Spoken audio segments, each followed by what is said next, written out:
Hello, welcome to Motivational Diaries. और आज हम एक ऐसी पर्सनैलिटी से मिलेंगे जिनकी अगर सक्सेस की बात करें और उनकी अगर लिस्ट बनाए तो शायद टाइम ही कम पड़ जाए। तो फिर भी हम उन सक्सेस में से कुछ सक्सेस आपके साथ बताना चाहेंगे। जैसे कि आप सबसे पहले इंडियन थे जिन्होंने पैरा एशियन गेम्स में गोल्ड मेडल जीता चाइना में, जो कि 2010 में हुआ था। आपको अर्जुन अवार्ड से सम्मानित किया गया 2010 में। आपको राजस्थान का सर्वोच्च पुरस्कार मिला है महाराणा प्रताप। आपने वर्ल्ड में 4th रैंक अचीव किया है ट्रिपल जंप में। आप फ्लैग बेरियर थे इंडियन पैरा ओलंपिक टीम के, जो कि लंदन 2012 में हुआ। मेडल्स की अगर हम बात करें तो मेडल्स तो इतने सारे हैं, जैसे कि इंटरनेशनल मेडल आपने लगभग 11 गोल्ड, 2 सिल्वर और 2 ब्रॉन्ज लिए। आपने नेशनल लेवल पे जो मेडल्स हैं वो 14 गोल्ड और 2 सिल्वर अचीव किए। एट प्रेजेंट टाइम आप एज ए इंस्पेक्टर के पोस्ट पे कार्यरत हैं income tax department new Delhi में। तो आप हैं मिस्टर जगसीर सिंह। सर, आपका स्वागत है हमारे शो में। Thank you so much. Sir, हमने सुना है कि हर एक सक्सेसफुल पर्सनालिटी के पीछे एक बहुत बड़ी स्ट्रगलफुल लाइफ, एक स्ट्रगलफुल हिस्ट्री रहती है, एक स्टोरी रहती है। लेकिन आपकी जो स्ट्रगलफुल स्टोरी स्टार्ट होती है एक एक्सीडेंटल केस से। हम जानना चाहेंगे कि वो किस तरह का स्ट्रगल था और आपको वो किस तरीके से आपने उसको फेस किया और किस तरीके से उस दौर से निकले आप। उस टाइम ऐसा था कि मैं बहुत छोटी एज का था, 8-9 साल की मेरी एज थी। 1993 की बात है। तो हम छोटे से गांव, फतेहगढ़ मेरा गांव है, वहाँ से मैं खेत खाना लेके जा रहा था जी। तो पापा का तो रास्ते में तार 11,000 वोल्टेज की गिरी हुई थी। मुझे नहीं पता था कि इसके अंदर लाइट है, करंट है। तो मैंने उसको उठा लिया गलती से, तो सारा उसके अंदर मेरा शरीर जल गया। तो मुझे बाद में बेहोश हो गया। तो वहाँ आसपास के खेत के लोग थे, उन्होंने मुझे उठाया और जैसे कैसे उन्होंने हॉस्पिटल पहुंचाया। 3 दिन के बाद मुझे होश आया कि मेरे साथ ऐसा एक्सीडेंट हुआ है एक। तो धीरे धीरे करके मेरे हाथ का सारा ट्रीटमेंट चल रहा था। तो डॉक्टर ने बोला बीच में कि हाथ में गैंग्रीन नाम की एक बीमारी है जिसके कारण हाथ को काटना पड़ेगा। तो मुझे नहीं बताया गया। जब ऑपरेशन हुआ तो हाथ बुरी तरह जल गया था। तो उसके बाद मुझे पता चला कि मेरा हाथ एक चला गया है और मेरा कट चुका है। तो मैं बहुत ज़्यादा नर्वस किया, रोया भी बहुत और बहुत सारी ऐसी नेगेटिविटी आई विचार के अंदर, मन के अंदर कि एक हैंड से मैं सारी लाइफ कैसे गुजरेगी मेरी। बिल्कुल। तो उस घर पे आए, उसके बाद धीरे धीरे स्कूल जाना शुरू हुआ। तो कर के जब मैं, एक हमारे पीटी थे, थोड़ा बहुत ट्रेनिंग करवाते थे जी। उसके बाद जब मैं 9th क्लास में आया तो हमारे स्कूल के अंदर एक मीट हो रही थी जिसके अंदर मुझे आगे स्टेट के लिए जाना था, नेशनल के लिए जाना था। तो वहाँ पीटी ने बोला कि आप एक हाथ है तो आप कैसे खेलोगे। बिल्कुल। तो मैंने कहा कि जी मैं दौड़ता हूँ और मैं अच्छा दौड़ सकता हूँ, और मैंने 7वीं 8वीं में थोड़ा ट्रेनिंग किया है, वहाँ स्कूल में खेला हूँ। तो जब मेरा ट्रायल लिया गया तो मैं सबसे फर्स्ट आया। तो मुझे भी जिले की टीम में डाला गया। तो फर्स्ट टूर्नामेंट मैंने वहाँ बादरा जब जिले में खेला तो मेरा वहाँ मेडल लगा। बाद में स्टेट खेला। तो धीरे धीरे करके मैं +2 वहाँ से किया, स्कूल संग्रह से किया मैंने। तो वहाँ पे जब मैं अकेला रहता था रूम के अंदर तो 2 महीने के अंदर मैंने खुद ने एक हाथ से खाना बनाया। और उस टाइम भी सोचा करता था कि आगे फ्यूचर में क्या होगा। तो बस एक मन के अंदर जुनून था, जज्बा था। को जो परिस्थितियाँ हैं मेरे साथ, बहुत लोगों ने कुछ बोला भी, पर उनको दरकिनार करते हुए मैंने काफ़ी आगे बढ़ने का। फिर मैंने RD सिंह कोसा, हमारे द्रोणाचार्य RD है मेरे सर, जिनसे मैं मिला। तो क्योंकि एक प्रार्थना में एक बार न्यूज़पेपर आया था तो सबको पढ़वाया। जब एथेंस 2004 देवेंद्र जाइडिया पैरालंपिक में मेडल था उनका, तो उन्होंने गोल्ड जीता था। तो बाद में मैंने सारा पेपर पढ़ा तो मैंने कहा भी इसका भी एक करंट लगा हुआ है, एक हैंड नहीं है। तो जब जहाँ तक पहुँच सकता तो क्यों ना। जब उसमें RD सर का नाम था, जब मैं उनसे जाके मिला तो उन्होंने मेरे को बोला कि स्टेट तो कुछ भी नहीं है, आप तो बहुत एक इंटरनेशनल एथलीट बनने वाले हैं। मेरे सर्टिफिकेट को भी ज़्यादा तवज्जो नहीं दिया उन्होंने। तो उसके बाद मैं RD सिंह से आके मिला, वहाँ से मेरी खेल करियर की शुरुआत हुई। ओके। सर, तो फिर मतलब अभी तो आप बहुत ही सक्सेसफुल एथलीट हैं और बहुत सारे बच्चों के या बहुत सारे एथलीट्स के गाइड बन चुके हैं। तो सर, आपकी जो पहली सक्सेस थी वो क्या थी और उस सक्सेस के बाद आपकी लाइफ पे क्या इम्पैक्ट्स पड़े? सबसे पहले मैं 2006 के अंदर हमारे द्रोणाचार्य आरडी सर है जी, मुझे बेंगलोर लेके फर्स्ट नेशनल में जी फर्स्ट पैरा नेशनल के अंदर मैंने long jump, triple jump, high jump और 400 मीटर चारों में गोल्ड मेडल जीता जी और वर्ल्ड और नेशनल का बेस्ट एथलीट बना। ओके। उसके बाद जैसे कॉलेज है मेरा, उसने फीस फ्री कर दी मेरे लिए, कॉलेज में फ्री कर दिया और बहुत सारी चीजें चेंज हुई क्योंकि मेडल आने के बाद मुझे लोग जानने लगे, न्यूज में आने लगा, तो धीरे धीरे वहां से शुरुआत हुई मेरी जी। तो फिर आगे आप लगातार लगातार उसके बाद मेरा 2006 के अंदर आयरलैंड में खेलने गया था। ओके। आयरलैंड के जूनियर वर्ल्ड चैंपियनशिप टूर्नामेंट था। जी। रात को जब सुबह इवेंट था तो रात को मुझे बड़ी मुश्किल से नींद आई जी। तो सुबह 11 बजे मेरा इवेंट हुआ और मेरा गोल्ड मेडल आया। ओके। तो मुझे बड़ा अच्छा लगा गोल्ड मेडल आने के बाद। तो वो इवेंट से पहले की जो एक रात थी वो कैसे गुजरी आपकी?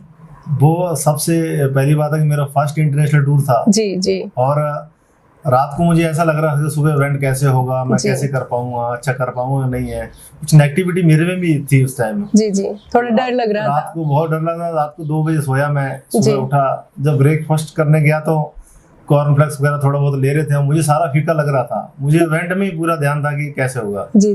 तो इवेंट अच्छी तरह हुआ और मैंने मेडल जीता देश के लिए जी।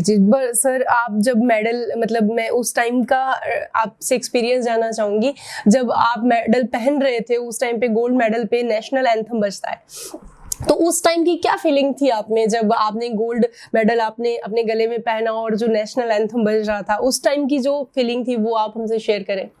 जब किसी भी कंट्री के खिलाड़ी का गोल्ड आता है तो नेशनल एंथम सिर्फ गोल्ड पे ही बजता है। ओके। हाँ, और जब मेरा गोल्ड आया, राष्ट्रगान बज रहा था तो मेरी आंखों में आंसू तक आ गए थे क्योंकि रात की मुझे सारे सीन याद आ रहा था, मैं कैसे सोया, कैसे वो चीजें फेस करी। तो सुबह इवेंट भी मेरा अच्छा हुआ, तो एक अलग ही फीलिंग होती है, प्राउड है, जो एक रोंगटे खड़े कर देता है। बिल्कुल जो भी सुनता है वो भी एक अपने को प्राउड महसूस करता है। बिल्कुल देश से बढ़ के कुछ नहीं है और राष्ट्रगान से बढ़ के हमारा और भी ज्यादा।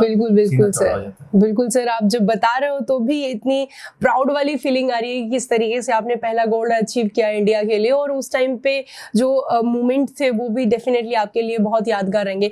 सर आपके बारे में मैं एक और छोटी सी बात जानना चाहूंगी, जब आप स्ट्रगल फेज में थे, मतलब एक्सीडेंटल केस के अंदर आपका हाथ नहीं रहा, उस ड्यूरेशन में बहुत सारे लोगों ने या रिलेटिव्स ने या हमारे जो सराउंडिंग पीपल रहते हैं उन लोगों के रिएक्शन बहुत नेगेटिव रहे होंगे, बहुत सारे इस तरीके के आपको शायद ताने सुनने को मिले होंगे, और फिर अचानक से आपकी लाइफ में इतना चेंजेस आ जाना, आपको गोल्ड मेडल मिलना और आपका इतना सक्सेस होने के बाद में उन लोगों के क्या रिएक्शन थे फिर उसके बाद में?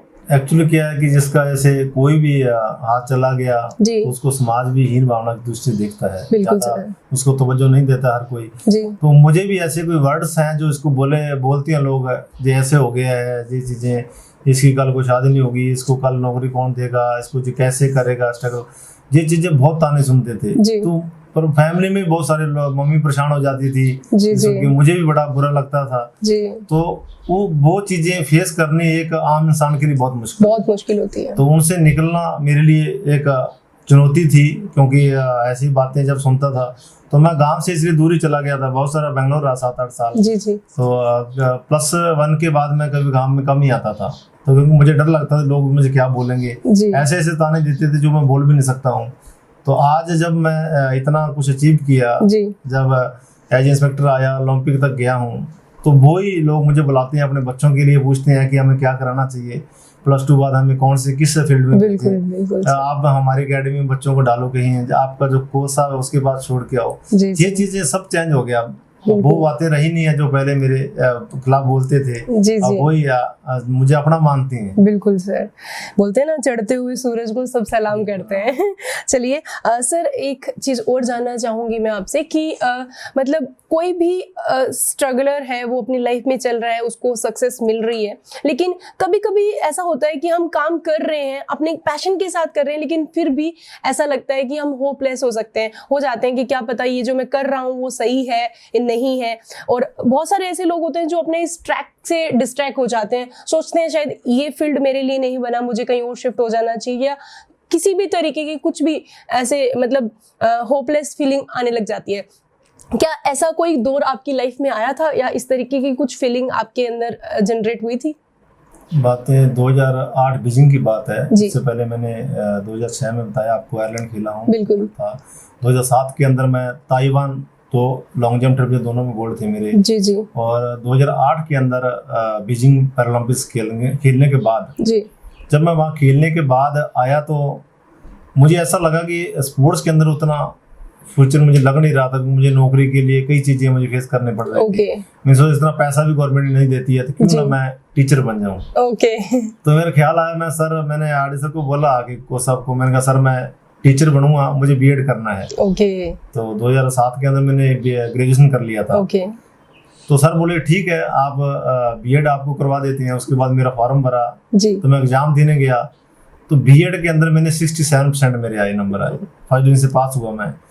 जब मैं आया तो उस टाइम क्या होता है कि ऐसा टाइम था, वो कोई मेरा जैसे भगवान कोई ना किसी को मिलाता है, कोई ना कोई बीच में ऐसा मीडिएटर आता है जो आपकी लाइफ में एक नया मोड़, जो आप जहाँ होपलेस होते हैं, जहाँ से आप नीचे जाने की कोशिश करते हैं, वहां पर आने की। तो वो भी एक प्रेरणा स्रोत गाइड बन के आया मेरे लिए, एक भगवान की तरह। तो उसने बोला कि नहीं, तूने तो स्पोर्ट्स के लिए बना है और इतना अचीव करने के बाद तू छोड़ेगा तो मुझे अच्छा नहीं लगेगा। कौन थे सर वो देवेंद्र जाडेजा थे, जो अभी राजीव गांधी खेल रत्न अवार्डी भी है हमारे। तो उन्होंने बोला कि नहीं, मैं आपके साथ रहूंगा जहाँ हनुमानगढ़ में, आपकी ट्रेनिंग आपके साथ करूंगा, मैं आपको छोड़ने नहीं दूंगा। फिर दोबारा शुरू किया उन्होंने 2009 के अंदर। तो 2009 में हमने ट्रेनिंग किया, तो मेरा उस टाइम दिल्ली कॉमनवेल्थ गेम्स में नाम आ गया। दिल्ली में कॉमनवेल्थ गेम्स 2010 में हुए थे, तो वर्ल्ड गेम्स थे हमारे 2009 में बेंगलोर। तो आप यकीन मानिए कि इंडिया के अंदर 3 गोल्ड आए, देवेंद्र जाडेजा, एक मेरा, एक राम्या लड़की थी कर्नाटका की। फिर मैंने वापसी करी, तो मैं खुश था वापसी करके कि मेरी इंजरी भी थी और मैंने बीएड भी कर ली, चलो और स्पोर्ट्स में फिर वापस आ गया। उसके बाद जो अचीवमेंट हुआ, एक मेरे लिए सपना था। बिल्कुल सर। और 2010 के अंदर 2 जुलाई 2010 में मुझे अर्जुन अवार्ड के लिए डिक्लेयर हुआ मुझे। तो पीटी उषा थी उसमें कमेटी के अंदर। तो मैं वहाँ मैडम से मिला था दिल्ली के अंदर, वो हमारे एशियन ऑल स्टार मीट चल रही थी। तो 29 अगस्त 2010 को अर्जुन अवार्ड मिलता है मुझे। फिर सितंबर के अंदर मैंने नेशनल रिकॉर्ड ब्रेक किया, पैरा नेशनल। और सितंबर में, लास्ट वीक में सितंबर में नॉटिंघम मैनचेस्टर दोनों गोल्ड जीते मैंने, जो हमारे ग्रांड फिक्स होती है यूरोपियन मीट के अंदर। 2010 के अंदर एशियन पैरा गेम्स हुए थे हमारे गुआंगझो, चाइना के अंदर। फर्स्ट पैरा एशियन गेम्स के अंदर एक हिस्ट्री है, सिंगल गोल्ड मेरा आया इंडिया टीम का। और हमारे जो इंडियन एवेंसी है, वहाँ लोग रोज आते थे नेशनल एंथम सुनने के लिए। तो जब गोल्ड बजा तो वो बहुत खुशी है, बोले कि हमें हमारे कान दर्श गए हैं सुनने के लिए भारत का राष्ट्रगान। बिल्कुल। तो इस तरह मैं आगे 2011 में दुबई में वर्ल्ड चैंपियनशिप खेला, फिर 2012 में लंदन इंडिया टीम का कैप्टन रहा फ्लैग बेयरर, और कुवैत मलेशिया मेरे गोल्ड है 2012 के अंदर। 14 में फिर 13 में फिर Asian France world championship final तक पहुंचा। 2014 साउथ कोरिया एशियन गेम मैंने खोला, और लास्ट गोल्ड मैंने 2016 में नेशनल में जीतने के बाद थोड़ी मुझे इंजरी थी। जो डिपार्टमेंट का भी थोड़ा काम रहता था, इनकम टैक्स का। अच्छा, इनकम टैक्स में, इसलिए थोड़ा सा उसमें मैं लास्ट किया। बिल्कुल, मतलब ओवरऑल मेडल्स की झड़ी लगा दी आपने उसके बाद में। बिल्कुल सर, बिल्कुल कंटिन्यू। और सर अभी हम लोग नेक्स्ट आपसे जानना चाहेंगे कि बहुत सारे स्टूडेंट्स ऐसे होते हैं जो कि अपनी लाइफ में कोई भी काम स्टार्ट तो करते हैं, उनको करने का मन भी होता है कि हमें ये करना चाहिए, लेकिन उनके दिल में कहीं ना कहीं एक डर होता है, एक नेगेटिविटी होती है कि अगर हमने ये काम किया या इस कोई भी कंपटीशन में अगर हम उतरे, या कोई भी ऐसे कंपटीशन के अंदर अगर हमने स्टार्टिंग की, तो क्या हम फेलियर ना हो जाएं, या फिर हम कहीं ना कहीं ऐसा ना हो कि हमें अनसक्सेसफुल मिले, मतलब हम सक्सेस नहीं हो पाएंगे। इस चीज का कहीं ना कहीं एक डर रहता है बच्चों के माइंड में, एक नेगेटिविटी रहती है। तो आप किस तरीके से सजेस्ट करेंगे बच्चों के कि वो नेगेटिविटी को हटाएं और एक पॉजिटिव थॉट्स के साथ उस पैशन को अचीव करें? इसमें क्या है कि कई बार परिस्थितियां हैं, कुछ उसके पैसे की हो सकती है, उसके आर्थिक रूप से, कभी उसकी फैमिली की हो सकती है। बिल्कुल। तो ऐसा बात नहीं है कि बच्चा तैयारी करने के लिए कोई स्टूडेंट पीछे है, या कोई उसको मोटिवेशनल कोई चीजें गाइडेंस नहीं मिलती है, बहुत सारी बातें हैं जी। तो जब हम ट्रेनिंग करते थे हम लोग भी, हमें कभी कभी ऐसा होता था कि अलार्म भूल गए एक बार हम लोग, रात को सैंड रनिंग पे जाके बैठ गए, दिन नहीं चढ़ रहा है, हमने सोचा भी हो सकता है हम जल्दी आगे हों, तो देखा 3 बजे थे रात को, जी जी, तो 3 घंटे रेस्ट किया, सुबह 6 बजे, ठंड का टाइम था, सर्दी का जी, तो बहुत सारी चीजें हमने कभी ऐसा नहीं देखा भी ट्रेनिंग रात को करना है या दिन को करना है जी, हमें था कि हमारा टारगेट कैसे पूरा हो, हमें अचीवमेंट करना है, हमें जो मेडल जीतना है, चाहे रात हो या दिन हो, क्योंकि ओलंपिक्स के अंदर ऐसा नहीं है कि आपका इवेंट 8 बजे सुबह होना है या रात को होना है, आपका इवेंट रात को 10 बजे भी हो सकता है, आपका सुबह मॉर्निंग 7 बजे इवेंट हो सकता है। जी जी, इसलिए हमें कोई भी टारगेट के लिए हमेशा डटे रहना चाहिए और हार्ड वर्क, उसके अलावा कोई ऐसा शॉर्टकट रास्ता भी नहीं है जिसको हम, और बहुत सारी चीजें नेगेटिव के लिए जब कुछ आदमी आगे बढ़ता है, जब उसको चुनौतियां आती है तो नेगेटिविटी जरूर आती है उसके अंदर। बिल्कुल बिल्कुल, जो कंपटीशन का फेयर मुझे भी रहता था, जब कंपटीशन लड़ता हूँ तो ऐसा नहीं है कि हम बहुत फ्री माइंड लड़ते थे, उसमें हमें भी रहता था कि खिलाड़ी मुझे जीतना है, सब खिलाड़ी जीतने के लिए आते हैं। बिल्कुल, और गेम्स के अंदर आप देखिए कि 50 स्टूडेंट तैयारी करते हैं, मान लीजिए खिलाड़ी, उसमें से ऐसा नहीं कि 50 ही ओलंपिक खेलेंगे। बिल्कुल, तो बहुत सारी चीजें हैं कि उनको हमेशा अपनी परिस्थितियां हैं जो उनको एक तरफ रखते हुए कि मुझे कुछ करना है, डू एंड डाई, जी बिल्कुल आगे, और असंभव कुछ भी नहीं है लाइफ के अंदर। यदि हम चाहेंगे, जो बनना चाहते हैं हम और जो करना चाहते हैं वही होगा। बिल्कुल, ऐसा कुछ भी नहीं है। हर स्टूडेंट को, हर एथलीट को मैं कहता हूँ, मैसेज करता हूँ कि हमेशा आपको आगे बढ़ने के लिए जो परिस्थितियां, नेगेटिविटी, ये चीजें आती है लाइफ के अंदर, जैसे चुनौतियां नहीं आएगी, समस्या नहीं आएगी तो हम आगे नहीं बढ़ सकते। ये तो आना जरूरी है। बिल्कुल, इसके बिना हम अधूरे हैं। बिल्कुल बिल्कुल सर। सर मैं एक और बात आपसे जानना चाहती हूँ कि जैसे कि अभी आपने 18 देशों के अंदर, मतलब इंटरनेशनली आप खेल चुके हैं, 18 कंट्रीज के अंदर आप गए हैं, इतने सारे मेडल्स आपने लिए, इतने सारे अवार्ड्स आपने लिए हैं, तो क्या आपने बचपन में ऐसे सोचा था कि मेरी लाइफ उस एक्सीडेंट के बाद और अब ऐसी होगी? मतलब ऐसा कभी सपने में भी आपके दिमाग में आया कि ऐसा कुछ मेरी लाइफ चेंज होगी इस तरीके से? उस टाइम जब मेरे एक्सीडेंट हुआ, करंट लगा, तो एक हाथ जाने के बाद तो मुझे लगा था कि क्योंकि बचपन था, इतना समझ नहीं थी जिंदगी कैसे कटेगी, यही रहता था भी आगे कैसे बढ़ूंगा मैं, जब चीजें कैसे करूंगा, ये सारा। अब तो उस टाइम भी सपना लगता था और आज ही मुझे सपना लगता है कई बार, क्योंकि 18 कंट्री में वो देश के लिए खेलना करना बहुत बड़ी बात होती है। और जो लोग मुझे नेगेटिविटी बोलते थे, जब मैं हैंडीकैप हूँ, मुझे ऐसे ही है, एक हाथ वाला क्या करेगा, ये चीज़ें बहुत सारी लोग बोलते थे, गांव के लोग, बाहर के लोग, जैसा भी उस दृष्टि से। तो मैं तो कहना चाहूँगा कि हैंडीकैप वो लोग हैं जो कुछ करना ही नहीं चाहते। बिल्कुल बिल्कुल सर, बहुत, जो आगे बढ़ना ही नहीं चाहते, करना नहीं चाहते जी, क्योंकि देश के लिए खेलना, देश के लिए करना एक बहुत बड़ी बात है, बहुत बड़ी बात है। और जब ऐसा कोई घटना घटती है तो हम यही नेगेटिव आता है कि भगवान ने मेरे साथ बहुत बुरा किया है। जी बिल्कुल। और मुझे आज वो चीजें याद आती है कि जो किया भगवान करता है वो अच्छे के लिए करता है। बिल्कुल सर। और मेरे लिए वो आज अच्छा साबित हुआ। बिल्कुल। परिस्थितियां सबके लिए एक से नहीं होती है, हमें परिस्थितियां खुद को बदलना है। बिल्कुल बिल्कुल सर, बहुत सही बात बोली कि भगवान जो भी करता है हमेशा अच्छे के लिए करता है। उस टाइम तो नहीं, लेकिन बहुत टाइम बाद जाके पता चलता है। Definitely sir. सर अभी आप तो बहुत फेमस और बहुत ही आइडल पर्सन बन चुके हो, बहुत सारे स्टूडेंट्स के, बहुत सारे पेरेंट्स के, या फिर बहुत सारे एथलीट्स अगर हम बात करें उनके, आप हमारे जो व्यूअर्स हैं उनको क्या सजेशन देना चाहोगे या क्या थॉटफुल मोटिवेशन आप उनके साथ शेयर करना चाहोगे? मैं सबसे पहले सारे व्यूअर को नमस्कार, और मैं बोलता हूँ कि आप लोग एक डिसिप्लिन, अनुशासन में रहते हुए हमेशा आप कोई भी टारगेट को पूरा कर सकते हैं जी। अपने गुरुजन है, माता पिता है, और मैं जहाँ तक बोलता हूँ कि यदि कोई +1 में और +2 में है, +1 वाला +2 की रिस्पेक्ट करे जी। इतना डिसिप्लिन होना चाहिए। बिल्कुल। फिर आप अपने गुरुजन का, अपने कहीं भी आप यदि रिस्पेक्ट नहीं आप में, तो आप आगे नहीं बढ़ सकते। और हार्ड मेहनत, जो रात दिन, चाहे आपको 4 बजे उठना पड़े अपने टारगेट के लिए, चाहे रात को भी ट्रेनिंग करनी पड़े, चाहे दिन में करना, कुछ भी आप, तो आप आगे बढ़ने के लिए आपको एक जज्बा, एक जुनून होना चाहिए आपके अंदर। यदि ये जज्बा नहीं है, जुनून नहीं है, आगे बढ़ने का आप नहीं कुछ कर सकते। आपको कुछ करना है, बस मन के अंदर एक ये करना है, ना करने के 100 बहाने हैं, करने का कोई बहाना नहीं है। बिल्कुल। इसलिए आगे बढ़ने के लिए हमेशा उनको हार्ड मेहनत और एक डिसिप्लिन, अनुशासन में रहते हुए हमेशा आगे बढ़े अपनी लाइफ के अंदर जी। और उनको यही मेरा। बिल्कुल बिल्कुल sir, definitely thank you sir for this inspirational talks, and definitely हमारे व्यूअर्स को बहुत सारा मोटिवेशन मिलेगा आपके इन लाइफ एक्सपीरियंस से, लाइफ चैलेंजेस से। Thank you so much madam, मुझे जहाँ बुलाने के लिए और मेरा एक्सपीरियंस जो मैंने शेयर किया, मुझे उम्मीद है कि वो ज़्यादा से ज़्यादा उनको एक मोटिवेशन, एक आगे बढ़ने बिल्कुल सर प्रेरणा स्रोत होगा।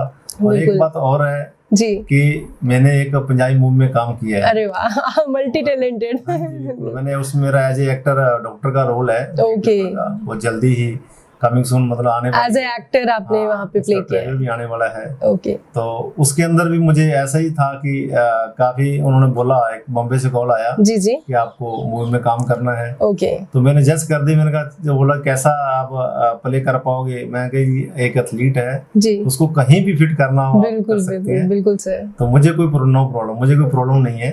इसके अंदर मेरा काफी अच्छा रोल है। ओके सर, ये भी बहुत बड़ी बात है कि आप मतलब हर एक फील्ड में फिट हो रहे हो। आप as a income tax officer भी हो, एक एथलीट भी रह चुके हो, आइडल पर्सनालिटी भी हो, मोटिवेशनल स्पीकर भी हो, और प्लस अब तो और भी अच्छा है कि आप एज ए एक्टर भी रोल प्ले कर रहे हो। डेफिनेटली सर, आप जैसी पर्सनैलिटी हमारे जितने भी व्यूअर्स हैं उन सबको बहुत मोटिवेट करेंगी। और आपका जो मूवी है अपकमिंग है अभी, बिल्कुल डेफिनेटली आपकी मूवी का हमें वेट रहेगा, हम डेफिनेटली देखेंगे और हमारे व्यूअर्स भी देखेंगे।